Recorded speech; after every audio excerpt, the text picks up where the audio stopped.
Galera, é o seguinte, ao pensarmos no Xbox 360, vemos que ele foi um console que foi referência gráfica durante o período da 7ª geração, já que através dele, muitos passaram boa parte do seu tempo e tiveram experiências visuais memoráveis enquanto jogavam, isso para dizer o mínimo. A grande sacada, no entanto, é que quando a gente pensa assim, sempre associamos esse padrão de pensamento aos games que tiveram um grande investimento, provenientes de grandes desenvolvedoras e estúdios. E de fato, esses são os que mais se destacam, porque no fim, eles são os que têm maior budget para serem desenvolvidos, ou seja, eles que têm maior apoio financeiro. Mas o 360 conseguiu introduzir e se destacar em muitos outros pontos, com games que pouco foram falados durante seu período de lançamento e hoje em dia também não são dos mais lembrados. Sendo esse um caso bem interessante de se comentar, porque alguns fizeram feitos que realmente são bastante consideráveis para o seu período, em que um dos pontos introduzidos que fez o console se destacar e aparecer com esse acervo de jogos foi o sistema da Xbox Live Arcade, que consistia em popularizar e reunir games mais simples e sem muito apoio de recursos técnicos revolucionários. Mas, mesmo assim, alguns conseguiram seu mérito ao trazer elementos únicos, ou ao menos ao tentar fazer isso. E essa é a linha de raciocínio que a gente vai traçar hoje, mirando especialmente nesses títulos que estavam em um acervo que talvez não pertencesse a eles por terem, mesmo com limitações, se destacado em algum aspecto técnico. E é possível que esse cenário esteja um tanto obscuro ainda para vocês, porque até agora só falamos da teoria apenas, mas na prática basta olhar para Limbo, um título que faz jus ao segmento Live Arcade pela sua proposta simples. Só que mesmo assim, apesar de ser um game com jogabilidade em 2D, com a sua direção de arte única, ele conseguiu, dentro da sua simplicidade, usar o básico dos efeitos de luz e sombra para poder dar vida a todo o seu visual monocromático, que é um tanto único. É claro que Limbo é apenas um exemplo para poder iniciar a conversa detalhada de outros títulos muito mais abrangentes que a gente vai ver aqui, mostrando que mesmo fazendo jus ao nicho de Live Arcade que ele faz parte, ainda assim, sua produção recebeu um empenho suficiente para que ele se destacasse e fosse lembrado pelos seus visuais, direção de arte e, claro, não menos importante, a jogabilidade em 2D que explorava o raciocínio dos jogadores com diversos elementos em plataforma e resolução de enigmas. E se esse foi o começo de uma simples ideia da Microsoft, apenas imaginem o que nós vamos conferir a seguir dentro desse nicho. Mas claro, antes de fazermos isso, não esquece de clicar no gostei, porque isso ajuda pra caramba e de quebra você faz a boa ação do dia e se inscreve no canal ativando o sininho das notificações para não perder os vídeos de terças e quintas às 19 horas. Tudo isso feito? Então vamos ver a capacidade pouco falada do Xbox 360. Ok, Limbo é um título que introduz muito bem a nossa conversa de hoje, porque o gênero em 2D é um ramo que os jogos da Live Arcade costumam usar bastante, justamente por não terem tanto investimento. No entanto, é muito importante dizer que nem tudo são flores, e alguns casos acabaram se perdendo também, mesmo que sejam casos que tentaram explorar um outro lado de franquias já consagradas. Por exemplo, o primeiro episódio de Sonic 4 não é a melhor demonstração do poder do Xbox 360 nesse segmento, mesmo que reformule os ambientes em 2D com uma pegada visual mais voltada para o que se considerava como atualidade no seu lançamento. Isso porque, apesar da sua reformulação, além da estranha modelagem do personagem, o jogo tinha um sistema de física um tanto problemático por afetar o principal elemento da sua gameplay, a velocidade. Era um tanto complicado controlar o Sonic, e esse é um dos poucos jogos em 2D da saga que você não sente o que de fato ele é capaz de fazer em alta velocidade. Mas por outro lado, existiram outras propostas possibilitadas pela Live Arcade e uma das mais aproveitadas, sem sombra de dúvidas, foi a que te traz nostalgia com diversos títulos antigos. Com o sistema, no Xbox 360 era possível jogar clássicos como Marvel vs Capcom 2, que fez sucesso no início dos anos 2000 e talvez seja o mais aclamado da saga, e não só isso, para incentivar esse fator nostalgia, ainda recebemos remasterizações de jogos como Street Fighter 2, que com os visuais em HD ficaram incrivelmente bonitos, e ainda te dá a possibilidade de jogar com os gráficos originais para poder aumentar a nostalgia. E como se não fosse o suficiente, dá para jogar o clássico Beyond Good and Evil aqui, com a diferença de que ele também recebeu uma remasterização, e com isso, o jogo acaba ficando visualmente mais agradável, mesmo com os gráficos da geração anterior, que honestamente, por terem se apropriado do poder do Xbox original ao trazer shaders avançados, já não eram feios, e com esse acréscimo de resolução, a gente só aproveita melhor tudo isso. Mas se a gente parar e observar, dentro do que estamos conversando, majoritariamente os games que apareceram são em 2D, não é mesmo? Porque esse é o estilo que domina a Live Arcade. Só que Beyond Good and Evil começa a trazer a gente para a área dos polígonos tridimensionais, para já nos colocar no caminho do objetivo que vislumbramos atingir nesse vídeo, que nada mais é do que citar o que um jogo do Xbox Live Arcade pode fazer no 360. Então, se apegando a isso, temos dois exemplos que vão direcionar a gente até o nosso objetivo final. O primeiro é um port da versão de PC do primeiro Call of Duty, que para muitos pode não significar nada, mas acreditem, ter isso aqui, especialmente para quem é nostálgico, quer dizer muita coisa. O primeiro Call of Duty não foi disponibilizado para consoles como o primeiro Xbox e PlayStation 2, por ter sido muito ambicioso em implementar um número grande de personagens em tela com inteligência artificial avançada para poder deixar os combates mais realistas e por possuir cenários amplos.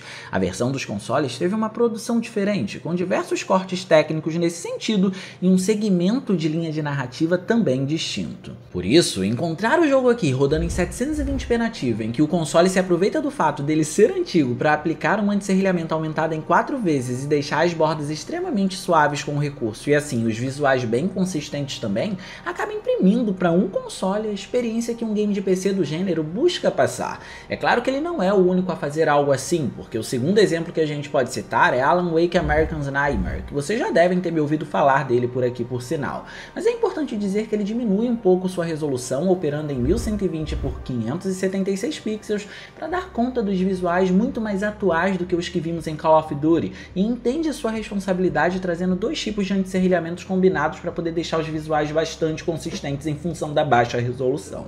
Um feito e tanto para um padrão de título da Live Arcade, por isso é lembrado. Mas, se tratando de recursos gráficos, tem um jogo muito subestimado que traz algo assim e eu me sinto na obrigação de mostrar para vocês.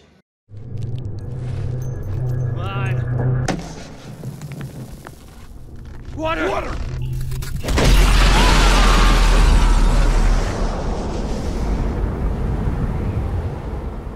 I Am Alive foi lançado com uma responsabilidade que ele por si só não procurou, mas atribuíram a ele, e ela foi a de ser o The Last of Us do Xbox 360, visto que mesmo sendo um título multiplataforma, por sua premissa voltada para a sobrevivência, ele era algo próximo do que a plataforma da Microsoft iria receber do exclusivo da Sony, que estava sendo muito aguardado e tinha muita gente com expectativa. E se comparar a um padrão de um título exclusivo de peso, é algo um tanto absurdo para um que seja focado na Live Arcade. Assim, talvez por isso, muitos torceram o nariz para ele, e de fato ele não tem, ao menos inicialmente, olhando de um ponto de vista superficial, recursos impressionantes sendo aplicados nos visuais. Aqui encontramos uma direção de arte que usa de uma espécie de poeira que é contextualizada com a história, que narra os eventos após um terremoto fazendo com que ela apareça, para esconder a simplicidade de alguns elementos gráficos. E ela é uma faca de dois gumes, então vamos falar sobre ela. Primeiro precisamos entender que, aparentemente, o jogo roda abaixo dos 720p e a técnica de anti-serrilhamento aqui não é das melhores, deixando os gráficos embaçados de fato. E isso, embora seja uma responsabilidade da técnica, não fica escancarado, porque parece que na verdade a poeira junto de todo o tom mórbido utilizado são os responsáveis por deixar os visuais menos nítidos. E funciona, os serrilhados ficam ofuscados. O problema é que todo o contexto geral fica junto. Então, se de um lado as arestas são suavizadas e olhando de uma perspectiva superficial quase não vemos detalhes de baixa definição de texturas, que também não são das melhores, do outro, infelizmente, todo o conjunto fica pouco nítido. E esse equilíbrio entre algo bom e ruim se expande por outras áreas técnicas aqui. Por exemplo, o personagem não tem o melhor modelo, porém a sua composição é cheia de assets em 3D, fazendo com que a animação enquanto ele se move fique bastante realista. Mas o que deixa qualquer um intrigado aqui, se referindo aos gráficos, é claro, é o aparente uso de uma técnica de espaçamento de tela para partes da iluminação do jogo. E basicamente o tratamento de luz e sombra aqui foi num geral bastante comum, com o clássico mapa de sombras. No entanto, quando se refere às nuances proporcionadas por uma luz indireta, especialmente em cenários internos, o game parece fazer a utilização da técnica de espaçamento de tela, e iluminação é um ponto muito bem utilizado nele, porque ele se aproveita bastante do tom pastelizado para brincar com as sombras e elaborar a profundidade de várias partes dos cenários. Só que para a época isso foi incrível, porque um dos primeiros títulos a introduzir o recurso de espaçamento de tela na iluminação aos consoles de mesa foi Battlefield 3, que foi muito ambicioso no Xbox 360 e tinha saído com a diferença de apenas um ano, tendo em vista que seu lançamento foi em 2011 e a I Am Alive chegou em 2012. Mas o mérito nem tá apenas nisso. O mérito também tá no fato dele ser um título da Xbox Live Arcade e ainda assim conseguir utilizar desse tipo de recurso, que ficou muito mais popular na geração seguinte em detrimento do poder dos novos consoles do período.